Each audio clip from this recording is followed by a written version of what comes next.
foste me visitar. Estava preso, foste ter comigo. Aí as ovelhas, você irmão, você irmã, vai olhar para Jesus e vão dizer: Senhor, quando eu fiz isto?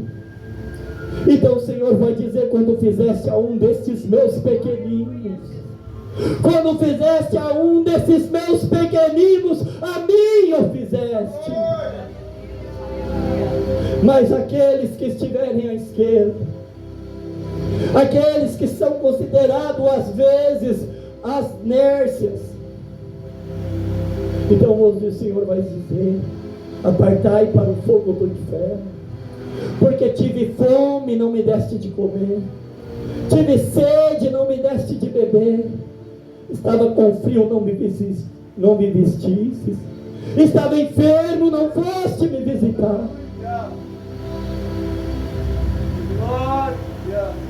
Então o Senhor aqui, Ele traz esse ensino para mim e para você. E nesta palavra que acabamos de ler, o Senhor está anunciando aos seus discípulos que dentro de 2 dias na ceia celebrará-se a ceia. E quando passa esses 2 dias, eles estão ali à mesa. E o interessante, sabe o que é? Que quando eles estão ali à mesa, igreja, quando eles estão à mesa, Jesus então anuncia. Jesus anuncia o seu traidor. Eis que o Filho do Homem será traído por um de vós. Mas Jesus disse: ai deste homem, antes não houvesse nascido. Muitas vezes podemos entender e meditar: será que se Judas não tivesse pedido perdão, Jesus não teria perdoado? Teria perdoado, sim.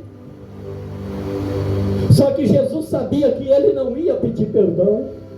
Por isso que Jesus disse essa palavra: ai deste homem, antes não houvesse ter nascido. Jesus já sabia que ele não pediria perdão. Jesus já sabia o destino de Judas. Então Judas vai ter com os sacerdotes, com os principados. Interessante ainda, a igreja, que nesta palavra, quando Judas chega à presença dos sacerdotes lá do povo, aqueles que queriam prender Jesus, ele não chega dizendo: olha, eu quero tanto, se vocês me dão tanto eu entrego ele. Ele não chega negociando, ele chega apenas perguntando: o que vocês vão me dar para me entregar ele? Eu quero algo, se vocês me darem algo, eu entrego Jesus nas mãos de vocês. A palavra de Deus não diz, mas eu creio que ali pode ter havido uma conversa entre eles. Como eles estavam preocupados em prender Jesus, não queriam prender Jesus na festa da Páscoa por causa da multidão, porque sabia que ali a multidão ia impedir que Jesus fosse preso. Mas após Jesus ter se reunido com eles, Jesus sobe para o monte.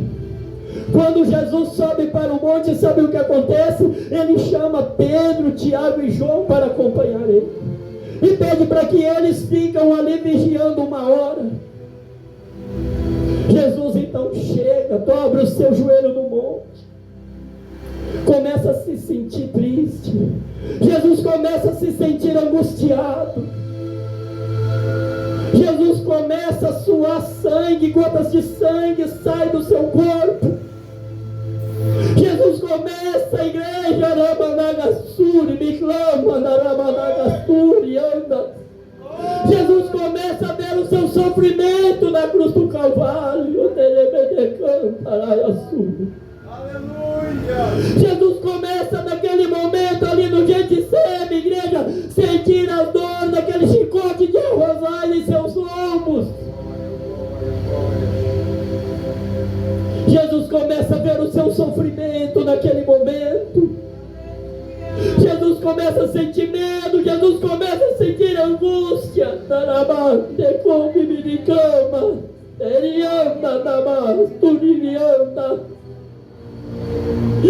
Deine mi canto rimiranda la basto che te vede cantare a Madagassuri miranda la Madagassuria. Mas igreja, mesmo Jesus sentindo esta angústia, ele disse para Deus: Senhor, se possível for, passa esse sofrimento de mim. Mas como um passe de marca, Jesus começa a olhar adiante. Jesus começa a ver você no dia que você levantou a sua mão e entregou a sua vida ao Senhor Jesus Cristo. Jesus começa a ver o dia que você estava descendo as águas. Jesus começa a ver o dia que você começou a fazer a obra, Bispo Jonathan. Então ele se alegra, porque ver uma grande nação, uma humanidade sendo salva através do sangue dele. Glória a Deus. Aí ele disse: Senhor, seja feita a tua vontade. Aleluia, glória. Seja feita a tua vontade, Senhor, e não a minha. Saindo, ele volta. Quando eles estão saindo do Getsêmani, lá vem Judas. Foi entregar Jesus à noite, e o preço da traição foi com um beijo para que mostraste quem era Jesus.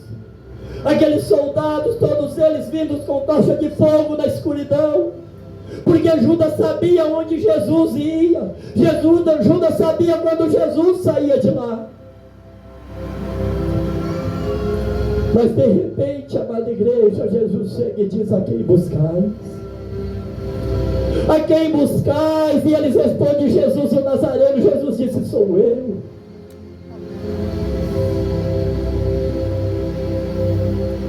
Judas vai dar um beijo em Jesus. Jesus diz: amigo. Com quem Jesus estivesse dizendo: quer se arrepender, agora eu te perdoo.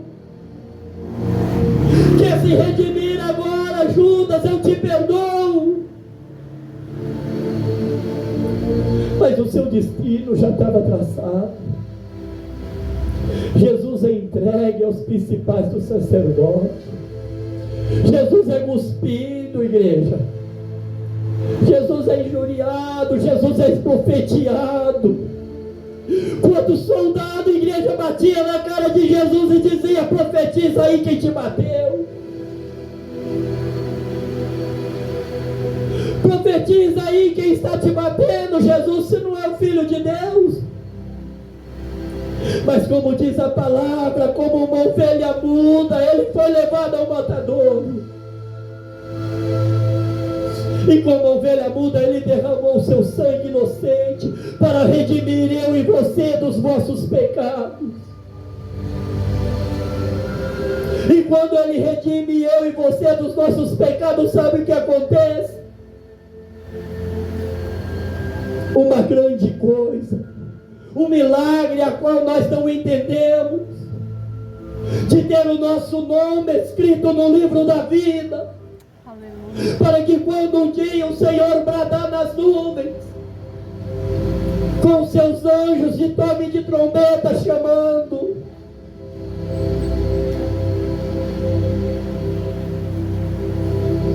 e se eu continuar como as virgens nércias, se a igreja continuar como as virgens nércias, seremos colocados do lado dos bodes.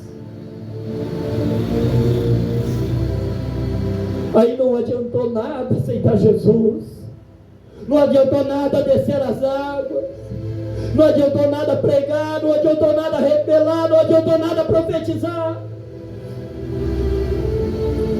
Porque o que o Senhor traz nesse ensinamento aqui é que nós não devemos viver as nossas próprias vontades, mas sim a vontade do Senhor. Porque ele diz que virá buscar um povo humilde e de boas obras. E para nós termos as boas obras perante o Senhor, o que devemos fazer, conforme Jesus disse nesse ensinamento: ser virgens prudentes, ser os granjeadores de dom, colocar em prática e fazer aquilo que o Senhor nos manda. Porque no dia a qual chegou a ceia do Senhor, eles já estavam ali reunidos, e Jesus então anuncia: um de vós há de me trair.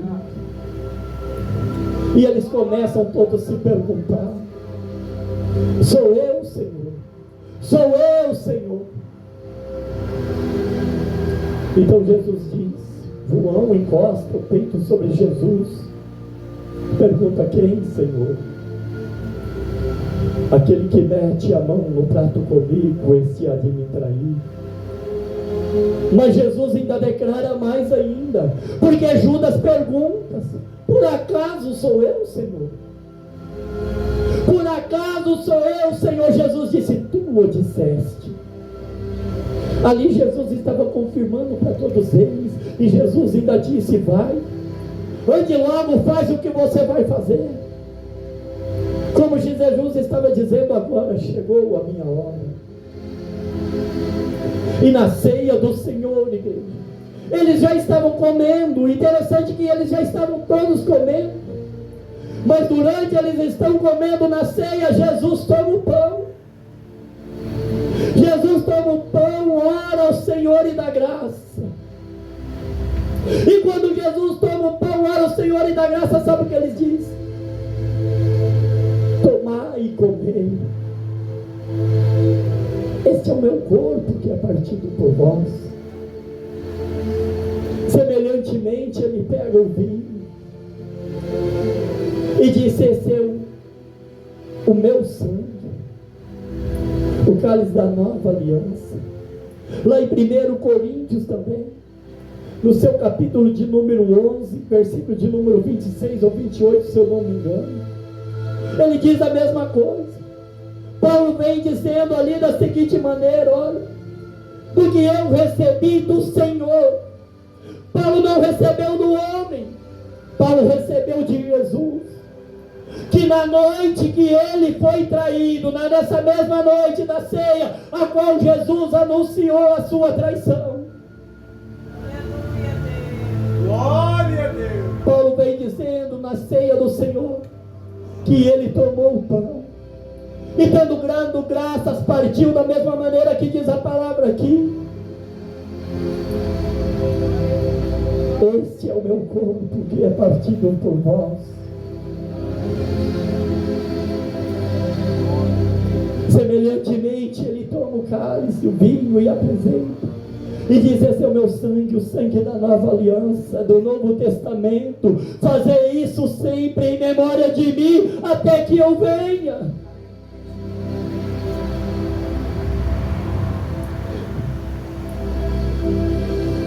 E Jesus diz, lá no capítulo de número 6 ou 7, se eu não me engano, de Mateus, não tenho lembrança, que ele diz que aquele que não come da carne do Senhor e não bebe o seu sangue, não tem vida em si mesmo.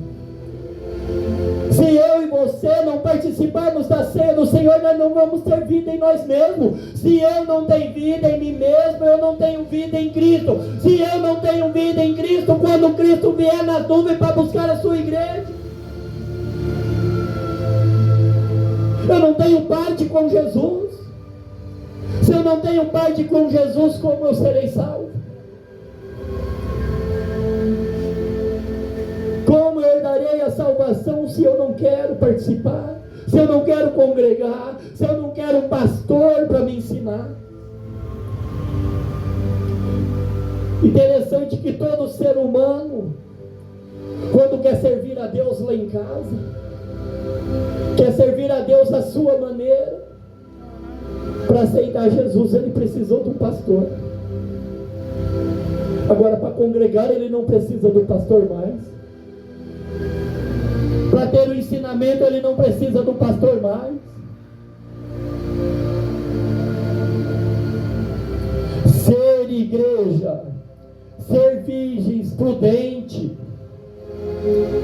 não é somente estar aqui no dia da ceia, não é estar aqui somente nos dias de culto de libertação, nos cultos de louvor, mas estar aqui também nos dias de ensino.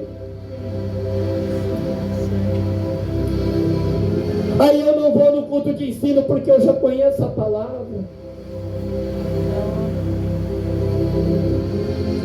E o Espírito Santo diz para mim, para você: conhece nada, porque se conhecesse, obedecia. Porque é uma obrigação minha e sua estar presente nos cultos de ensino. O culto de ensino é para nós aprender mais do Senhor, porque eu e você possamos conhecer a Bíblia de Gênesis a Apocalipse.